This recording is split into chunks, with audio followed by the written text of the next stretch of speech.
Okay, so we're here with Seth Killian of Capcom, the Capcom master in all things fighting games. I think that's fair, right?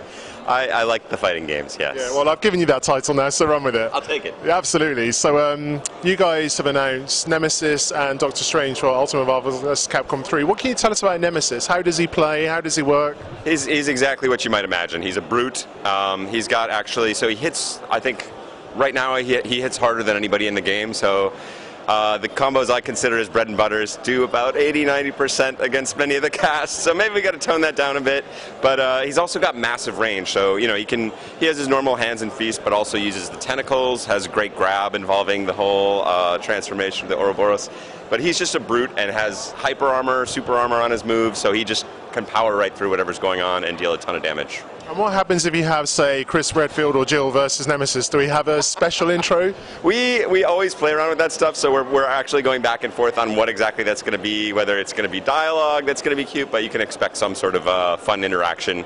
He doesn't really say his win quotes right now, I think in this build are like, "Wah," like, and that's all he says. But we're going to That's all he says in the game as well, so maybe it's accurate, right? Exactly, yeah, that's pretty much Nemesis. We felt it really brought him out as a character.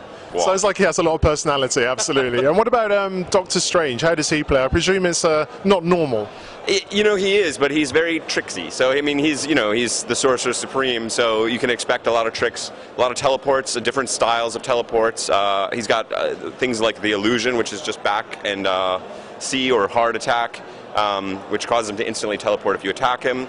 But he's also got a bunch of, I call them the sort of different vectors of attack. So he can throw things out there and sort of have them stay. So he has the Eye of Agamotto, which is will be this sort of force sphere that will stay persistently. He can throw out rings that will discharge later. So he sort of has these different angles of attack, very tricky character, and hits pretty hard as well. So he has solid damage, but he's my kind of character because he has all kinds of tricky setups, which I really like.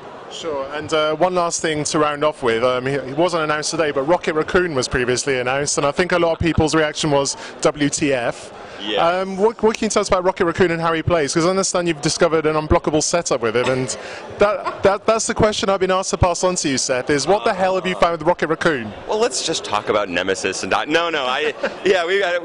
came out of the gates a little too fast with a lot of our information for Ultimate Marvel, so you're not even supposed to know about Rocket Raccoon, but I couldn't help talk about like some of the fun stuff. He's everyone wants to know if he's like Cable or not like Cable from NBC2. I'm not going to spill the beans on that one, but he's got a lot of tricks and traps and guns and an unblockable setup as well. So I'm not going to give it to you, and also the one I've got right now is actually pretty good, so we may have to take that out and give him some other stuff. But yeah, he's one of the trickiest characters. I don't want to say anything about Rocket Raccoon. Don't bait me. Well, I would suggest you don't take the setup out and you save it for day one of when you play online. I mean, that's how it works, right? That's when I get all my battle points right there. It's day one, day two, I'm the king of the world, and then I go slowly down as everyone gets good. Ladies and gentlemen, the king of the world, Seth Killian.